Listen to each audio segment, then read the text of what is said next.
Hello friends, कैसे हैं आप लोग। सबको मेरा नमस्कार। सतगुरु कबीर साहब जी के विचार। जे ही कारण स्यु अजऊ वियोगी, अंग विभूत लाए हो योगी। शेष सहस्र मुख पार न पावै, सो अब खसम सही समुझावै।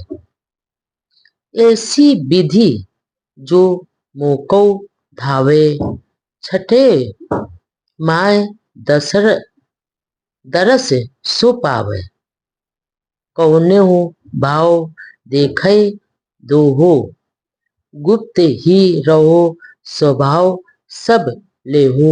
यहाँ पर सतगुरु कबीर साहब जी कहते हैं कि जिस परम तत्व को पाने के लिए शिव जी अपने शरीर में राख और भभूत लगाकर आज तक घूमते हैं और वियोगी जीवन जी रहे। जिस परम तत्व का सेठ जी अपने हजार मुखों से गुणगान करते आए हैं, परंतु पार नहीं वो पाते हैं, उसी कुल मालिक को आज के गुरु लोग सही सही समझाने का दावा भी करते हैं और घोषणा करते हैं कि मेरी बताई विधि से प्रार्थना और उपासना करने पर मालिक के दर्शन हो जाएंगे और सभी को मोक्ष मिल जाएगा। मैं किसी प्रकार दिखाई दूंगा और गुप्त रहकर भी तुम्हारे स्वभाव और चाल की जांच परख करता रहूंगा।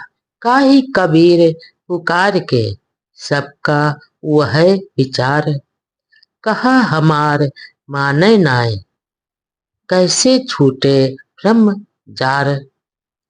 सदगुरु कबीर दास जी कहते हैं, सबका विचार है कि गुरु भगवान के दर्शन करा देता है, परंतु लोग मेरी इस बात को मानते ही नहीं है कि इंद्रिय और मन से जितने भी दर्शन होते हैं सब जड़ भास अध्यास अभ्याय अर्थात माया के ही स्वरूप होते हैं।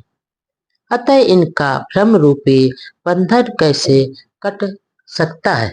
महादेव मुनि अनंत न पाया, उमा सहित उन जन्म गमाया।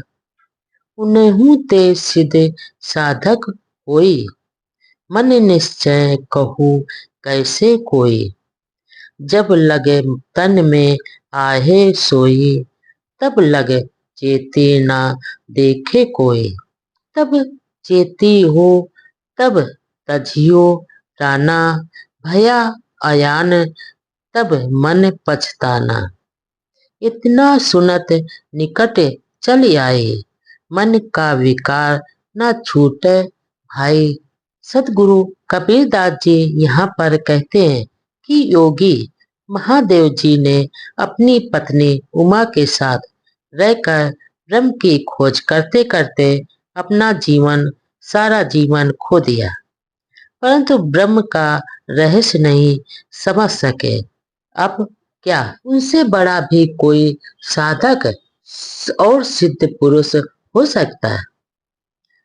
यहाँ पर यह कहना है कि महादेव जैसे योगी जिसका रहस्य नहीं समझ सके, उस विषय के संबंध में के बाद के लोग क्या पता लगा पाएंगे।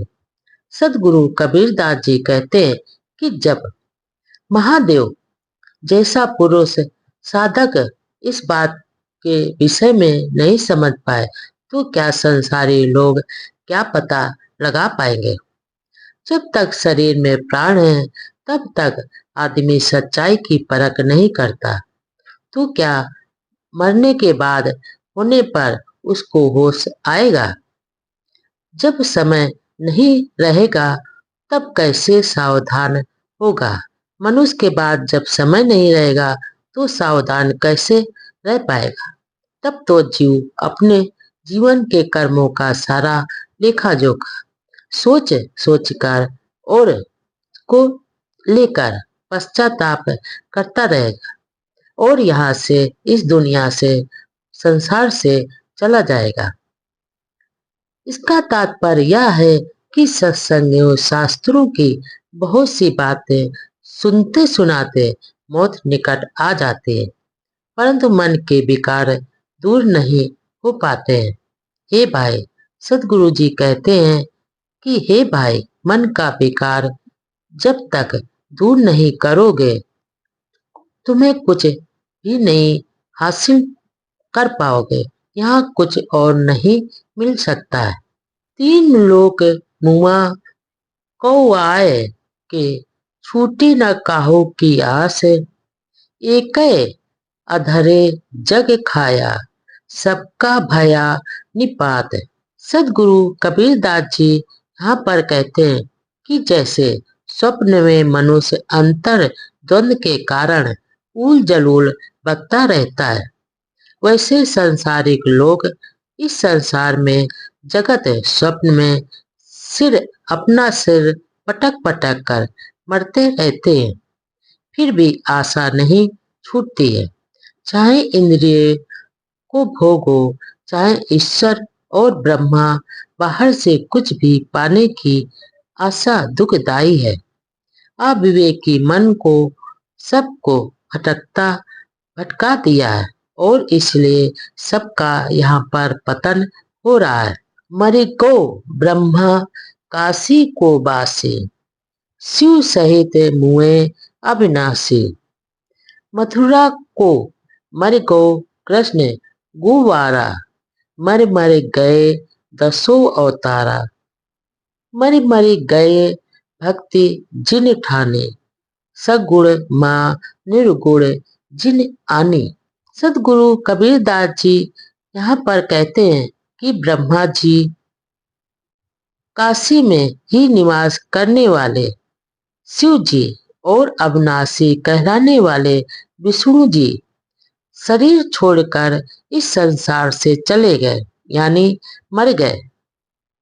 मथुरा के गोपाल श्री कृष्ण जी सहित 10 अवतारों में गिनाए जाने वाले देव और महायोगी सभी इस संसार को छोड़कर चले गए और सगुण भक्ति को मानने वाले भी यहाँ इस संसार को छोड़कर चले गए और सगुण भी निर्गुण भक्ति कल्पना करने वाले भी यहाँ से इस संसार से चले गए, यानी मर गए। इसका तात्पर्य यह है कि इस नश्वर संसार में कोई भी अविनाशी नहीं रहता है और सबको काल का ग्रास बनना ही पड़ता है। सदगुरु कबीरदास जी कहते हैं कि इस नश्वर संसार में कोई भी अविनाशी नहीं रह सकता, सबको काल के बस में काल का ग्रास बनना ही पड़ता है। नाथ मछंदर बाचे नहीं, गोरख दत्त ओ व्यास। कहे ही कबीर पुकार के, ई सब परे के काल के फास। सदगुरु कबीरदास जी कहते, महायोगी मत देर नाथ, गुरु गोरखनाथ, दत्तात्रेय महाराज और महापंडित वेद व्यास आदि सब काल कौलित हो गए, यानी यहाँ इस संसार से चले गए। कबीरदास जी आगे कहते हैं कि हे देवता और तारे सिद्ध योगी एवं सर्वज्ञ पंडित ज्ञानी सब देह छोड़कर इस संसार से चले गए। गए राम और गए लक्ष्मणा, संग न गई सीता ऐसी धना। जात कौरवे लागू न बारा, गए भोज जिन सा जल धारा। गए पांडव कुंता ऐसी रानी, गए सहदेव जिन बुद्धि मति ठाने। सर्वे सोने की लंका उठाई, चलत बार कछु संग ना लाए, जाकर कुरिया अंतरिक्ष छाए, सो हरिश्चंद्र देखल नहीं जाए।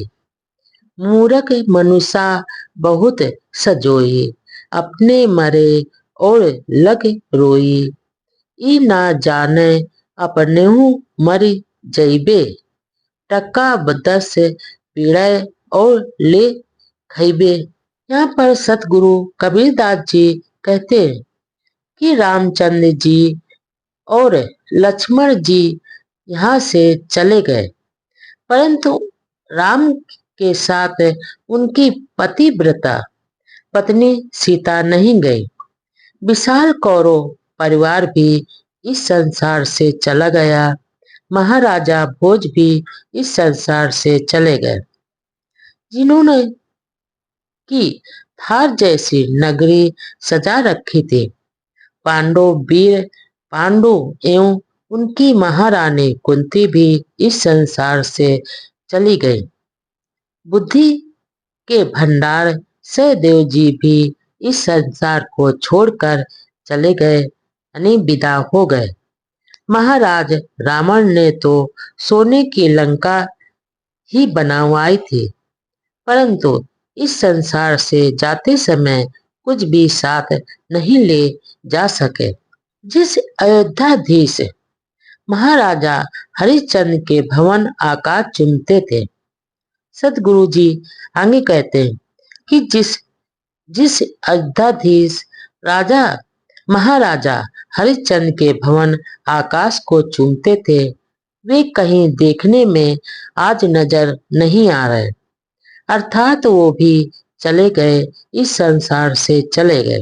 हे मूर्ख मनुष्य, संग्रह बहुत करता है, वह स्वयं मृत्यु के निकट रहते हुए भी स्वजनों के निर्वाह के लिए हमेशा रोता रहता है कि इनका गुजर बसर मेरे मरने के बाद कैसे होगा, और यह नहीं समझता कि मैं भी आज कल में मरने वाला हूँ, बल्कि हर समय ये मनुष्य यही सोचता रहता है कि 10 टका और धन मिल जाए, यानी 10 टका और धन बढ़ जाए तथा और कुछ सुख भोग लूं।